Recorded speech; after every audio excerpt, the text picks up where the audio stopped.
Last time हम लोगों ने टॉपिक जो डिस्कस किया था वो माइक्रो प्रोसेसर 8086 और 8088 माइक्रो प्रोसेसर की ब्लॉक डायग्राम को डिस्कस किया था और अभी हम लोग उसी को कंटिन्यू करेंगे। और इसमें लास्ट टाइम हम लोगों ने जो कुछ चीज़ें डिस्कस की थी उसको हम थोड़ा सा गो थ्रू कर लेते हैं। अब उसमें लास्ट टाइम हम लोगों ने पढ़ा था कि micro processor architecture point of view से अगर हम देखें तो उसके दो पार्ट्स होते हैं, दो हिस्से होते हैं जिनको आप BIU स्टैंड फॉर बस इंटरफेस यूनिट और उसका दूसरा पार्ट आता है EU जिसे हम एग्जीक्यूशन यूनिट कहते हैं। अब एग्जीक्यूशन में क्या होता है कि एग्जीक्यूट हम कहते हैं किसी चीज पे काम करना है, या माइक्रो प्रोसेसर किसी भी इंस्ट्रक्शन पे जब काम कर रहा है, अमल कर रहा है, एग्जीक्यूशन कर रहा है, तो उसकी वजह से हम ये वाले हिस्से को एग्जीक्यूशन यूनिट का नाम देते हैं। अब इसमें लास्ट क्लास में हम लोगों ने पढ़ा था कि ALU क्या करता है। ALU stands for arithmetic and logical operations.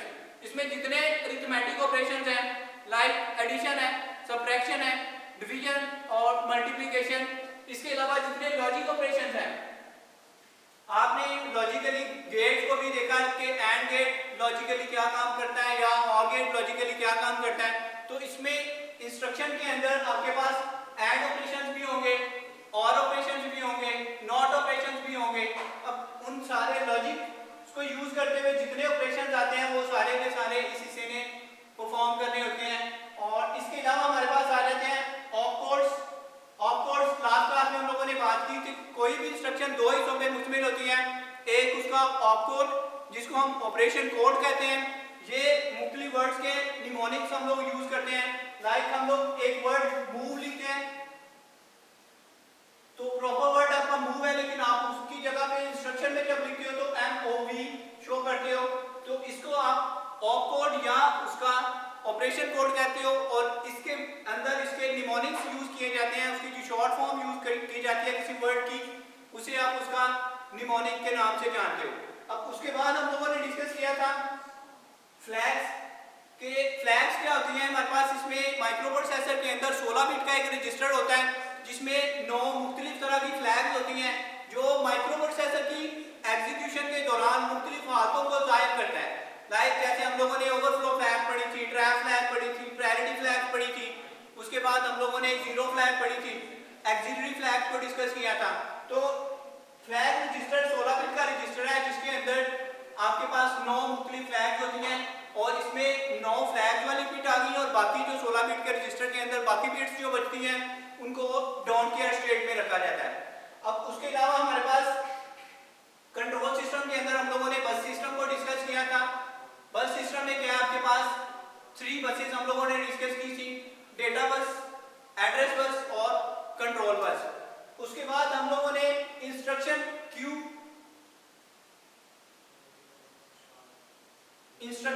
क्या होता है, क्यू हम कहते हो क्यू का मतलब होता है लाइन अप करना।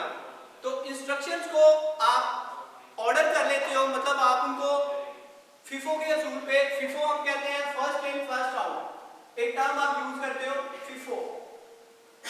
FIFO stands for first in first out, मतलब जो इंस्ट्रक्शन जिस तरतीब से आ रही है वो उसे उसी तरतीब से एग्जीक्यूट करता जाएगा। तो इस तरतीब को आप उसका FIFO या फर्स्ट इन फर्स्ट आउट जो है नाम देते हो। अब उसके बाद इसने जितनी इंस्ट्रक्शन जिस ऑर्डर से आ रही है, लाइक जो पहले इंस्ट्रक्शन आई है फर्स्ट वाली इंस्ट्रक्शन, जैसे सबसे पहले जो इंस्ट्रक्शन 1 वाली आई है, उसके बाद सेकंड, थर्ड, फोर्थ, वो उसी तरतीब से उनको एग्जीक्यूट करेगा।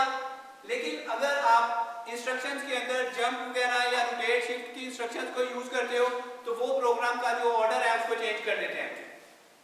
अब उसके बाद एग्जीक्यूशन यूनिट के अंदर हमारे पास रजिस्टर्स आते हैं, उनमें कुछ रजिस्टर्स जनरल पर्पस रजिस्टर्स होते हैं और कुछ स्पेशल पर्पस रजिस्टर्स होते हैं।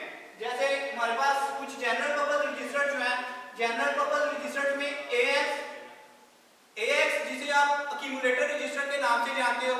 अब इसने क्या करना होता है कि मुख्तलिफ जो एग्जीक्यूशन के दौरान या एग्जीक्यूशन के बाद जो है वो रिजल्ट को आर्जी तौर पे टेम्परेरी स्टोर करना होता है। उसके लिए आप एग्जीक्यूशन यूनिट के अंदर मौजूद अक्यूमुलेटर रजिस्टर को इस्तेमाल करते हो। उसके बाद आता है BX हम लोग कहते हैं बेस रजिस्टर को, इसने इस रजिस्टर के अंदर किसी भी मेमोरी सेगमेंट के बेस एड्रेस को स्टोर किया जाता है। और उसके बाद आ जाता है आपके पास काउंटर रजिस्टर, जिसे आप CX के नाम से जानते हो। और काउंटर रजिस्टर का काम क्या होता है कि लूप के दौरान काउंटिंग करना, कि आप अगर किसी इंस्ट्रक्शन को कितनी दफा रिपीट करना चाह रहे हो या प्रोग्राम के किसी हिस्से को कितनी दफा आप रिपीट करना चाह रहे हो, उसमें काउंटर के अंदर उसकी जो काउंटिंग है वो बताई जाती है कि काउंटर ने कितनी दफा किसी लूप को या इंस्ट्रक्शन को रिपीट करना है। अब उसके बाद आ जाता है DX हमारे पास डेटा रजिस्टर है, और इसमें एग्जीक्यूशन के बाद या एग्जीक्यूशन के दौरान मुख्तलिफ हालतों को जाहिर करने के लिए या मुख्तलिफ जो इंस्ट्रक्शन है उनको स्टोर करने के लिए यूज किया जाता है। अब उसके बाद ये हमारे पास से जनरल पर्पस रजिस्टर्स, अब इनको किया जाता है दो हिस्सों में, दो बैंक्स के अंदर स्प्लिट किया जाता है। आपके पास इसमें हाई बैंक और लो बैंक। अब माइक्रो प्रोसेसर के अंदर हम लोगों ने ये मैंने जैसे लिखा है AX, BX, CX और DX, इसके साथ AH और AL, BH, BL, इनको हम लोगों ने दो बैंक्स के अंदर स्प्लिट किया हुआ है, क्योंकि हमारे पास माइक्रो प्रोसेसर 8086 और 8088 दो डिफरेंट माइक्रो प्रोसेसर हैं, और दोनों की जो डेटा बस कैपेसिटी है वो डिफरेंट है। अब इसी में क्या हो रहा है कि जब आपका माइक्रो प्रोसेसर 8088 यूज हो रहा है, इसका मतलब 8088 माइक्रो प्रोसेसर की डेटा बस 8 बिट्स की है, और 8088 माइक्रो प्रोसेसर 8 बिट का डेटा बस रखने की वजह से उसके अंदर चूंकि एड्रेस हमारे पास जितने रजिस्टर्स हैं सिस्टम के अंदर या माइक्रो प्रोसेसर यूनिट के अंदर टोटल हमारे पास 13 रजिस्टर्स हैं, और वो सारे के सारे 16 बिट रजिस्टर है। तो हमारे पास चूंकि माइक्रो प्रोसेसर 8088 की डेटा बस 8 बिट की है, तो इस वजह से वो 8 बिट डेटा जो है उसको एग्जिस्ट करवाने के लिए हमें 16 बिट के रजिस्टर को दो बैंक्स के अंदर स्प्लिट कर दिया है, जिसमें उसको लो बैंक और हाई बैंक का नाम दिया है।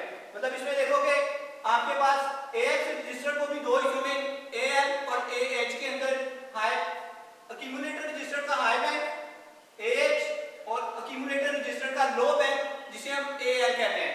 इसी तरह बेस रजिस्टर का हाई बैंक और बेस रजिस्टर का लो बैंक, काउंटर रजिस्टर का हाई बैंक और काउंटर रजिस्टर का लो बैंक, इन चारों के लिए क्या आ जाते हैं कि आपने इन रजिस्टर्स को जनरल पर्पस रजिस्टर्स को दो बैंक्स के अंदर जिन्हें हाई बैंक और लो बैंक के नाम से जानते हो स्प्लिट किया होता है।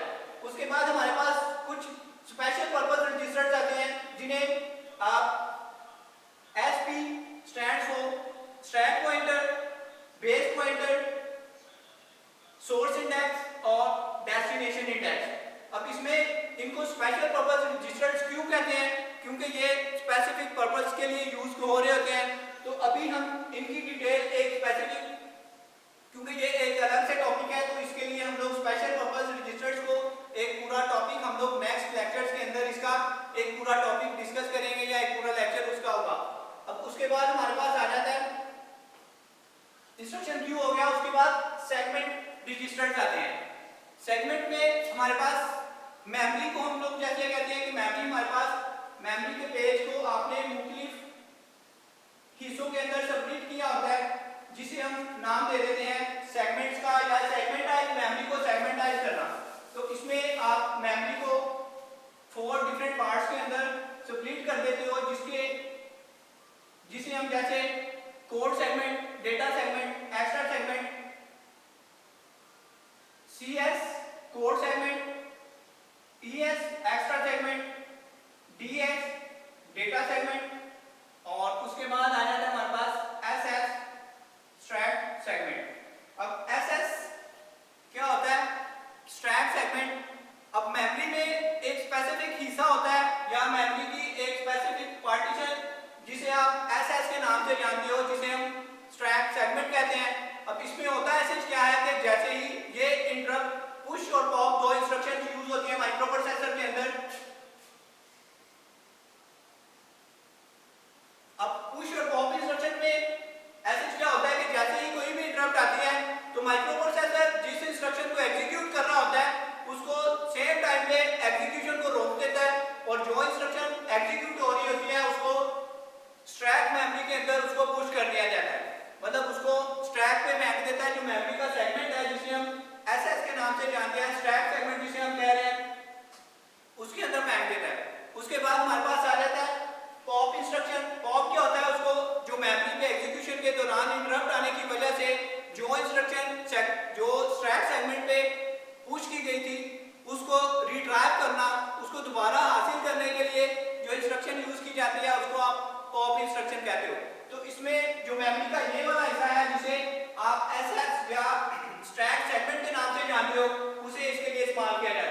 उसके बाद जैसे हमारे पास कोड सेगमेंट है। अब कोड्स क्या है, ऐसे मेमोरी पे जितनी भी इंफॉर्मेशन स्टोर होती है वो कोड्स की सूरत में वंस और जीरोस की बाइनरी फॉर्म में होती है। तो उसको मेमोरी के ऊपर जितने भी प्रोग्राम्स हमारे पड़े होते हैं, जितनी भी हमारी इंस्ट्रक्शंस पड़ी होती हैं, वो सारी की सारी पहले मेमोरी से फैच इंस्ट्रक्शन को पहले फैच किया जाता है, उसके बाद उसको क्यू किया जाता है, मतलब उसको तरतीब से रखा जाता है। उसके बाद उनको एग्जीक्यूशन के लिए one by one micro processor के पास भेजा जाता है ताकि माइक्रो प्रोसेसर एक एक इंस्ट्रक्शन को एग्जीक्यूट करता रहे। तो इसमें हमारे पास बस सिस्टम के अंदर ये आगे कुछ सेगमेंट, मतलब मेमोरी को इसी तरह हम लोगों ने सेगमेंटाइज किया हुआ है, मुख्तलिफ सेगमेंट बनाए हैं। अब लाइक मैं कहता हूँ कि ये कोड सेगमेंट के अंदर मुख्तलिफ जो एड्रेसेस हैं उनको आपने लाइक ये 0001 से स्टार्ट हो रहे हैं, या इसको आप FFF, क्योंकि इसमें जितनी आपके पास इंस्ट्रक्शंस आएंगी वो सारी हेक्साडेसिमल में आएंगी और माइक्रो प्रोसेसर उनको क्या करेगा, पहले उनको बाइनरी में तब्दील करेगा, उसके बाद उन पे एग्जीक्यूशन जो भी माइक्रो प्रोसेसर ने करनी है वो करेगा। तो इसमें हमारे पास समिंग यूनिट और उसके बाद आ जाता है मेमोरी इंटरफेसिंग के आपने माइक्रो प्रोसेसर को उसके साथ इन सारी चीजों के साथ किस तरह इंटरफेस किया हुआ है, और आपका जो पीसी है माइक्रो प्रोसेसर यूनिट है वो मेमोरी के साथ किस तरह इंटरफेस होगा। तो ये था हमारा बेसिक ब्लॉक डायग्राम, या इसको हम नाम दे सकते हैं आर्किटेक्चरल डायग्राम या architectural block diagram of micro processor 8088 या 8086। तो इसमें हम लोगों ने देखना है कि ये माइक्रो प्रोसेसर, चूंकि हम लोग हमारे जो पीसीज हैं उनके लिए सबसे इम्पोर्टेंट जो हिस्सा है उसका, जिसे हम माइक्रो प्रोसेसर यूनिट के नाम से जानते हैं, तो ये उसकी बेसिक ब्लॉक डायग्राम है। और नेक्स्ट क्लास में हम लोग इसकी पिन्स कॉन्फ़िगरेशन के हवाले से 8088 माइक्रो प्रोसेसर और उसके बाद 8086 माइक्रो प्रोसेसर की पिन्स कॉन्फ़िगरेशन देखेंगे, उनके जो हर एक पिन का डेडिकेटेड फंक्शन है उसको देखेंगे। उसके बाद चूंकि हमारे पास इंजीनियरिंग पॉइंट ऑफ व्यू से देखें तो माइक्रो प्रोसेसर में चूंकि ये एक सिंगल चिप है, आईसी है, तो इसके हवाले से हमें उसको देखना है कि कौन सी पिन का फंक्शन क्या है, कि कौन सी पिन कौन सा काम परफॉर्म कर रहे हैं। तो इस लिहाज से हमें उसकी जो पिन कॉन्फ़िगरेशन है उसके बारे में भी नो होना जरूरी है। तो नेक्स्ट क्लास में हम लोग माइक्रो प्रोसेसर की पिन कॉन्फ़िगरेशन 8086 और 8088 माइक्रो प्रोसेसर की पिन कॉन्फ़िगरेशन को देखेंगे। तो आज के लिए काफ़ी है इतना ही। तो गुड बाय, अल्लाह हाफिज़, खुदा हाफिज़।